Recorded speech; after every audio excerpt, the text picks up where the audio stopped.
The Mississippi River that runs just a few miles away is murky, brown, and filled with various toxins and waste that gets dumped into it. Most of you, or even all of you, have seen the Mississippi River or have even swum in it. Has the color ever disgusted you? Has it ever made you think, what is in the water that I am in? Many waterways are filled with toxic waste and chemicals, and we even see that in Iowa. Also in Iowa, we have many power plants that you may even see on your daily commute. These plants pollute our air with various toxins and chemicals. My dad recently became the mayor of our town. In conversations with him, he talked about ways he is trying to limit the various types of pollutions in the town. This made me intrigued and wanting to learn more about pollution, and as I helped him think about different ways to help stop pollution. I then had begun to conduct research on pollution. Today I'm going to be talking about air pollution, water pollution, soil pollution, and the causes and effects of each of them. Let's begin with talking about air pollution. According to the National Institute of Environmental Health Sciences, in the article, Air Pollution and Your Health, air pollution is a mix of hazardous substances from both human-made and natural sources. Some human-made sources that give off these substances would be the gas given off by homes, the gas given off from cars, and even the gases produced by power plants. These human-made sources are used almost every day by people, especially cars. Natural sources could include smoke from fires, which releases a gas into the air, and even some plants and water can put toxins into our air. Air pollution can cause various types of problems for the environment and even people. In the article, what are the biggest causes and effects of air pollution, the website earth.org states, the lethal combination of outdoor air pollution and toxic emissions from burning fossil fuel has been one of the leading causes of chronic and often terminal health issues, including heart disease, stroke, lung cancer, and respiratory infections. Air pollution can even affect the environment in causing global warming. Now that you have briefly learned about air pollution and its effects, let's shift our focus to water pollution.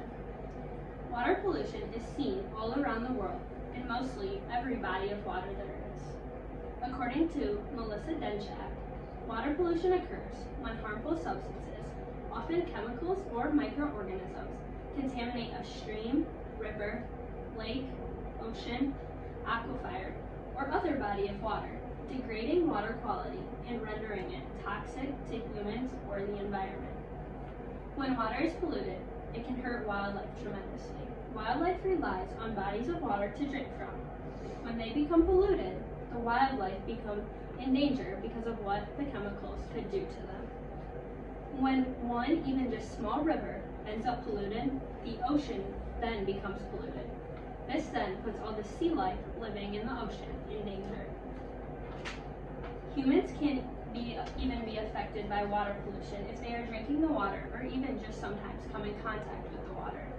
Denchak states, this widespread problem of water pollution is jeopardizing our health.